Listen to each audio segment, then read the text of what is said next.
এখন ইসিবি চত্বরে ডাকাতি হচ্ছে, একসঙ্গে 70টা বিল্ডিংয়ে প্রায় 1-150 পোলাপান অস্ত্রশস্ত্র নিয়ে ঢুকে পড়ছে। এই যে এইসব বিল্ডিংগুলোতে ডাকাতি হচ্ছে, পুরো রণক্ষেত্র হয়ে যাচ্ছে।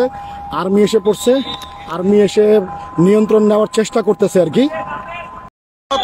মতলবটা কি?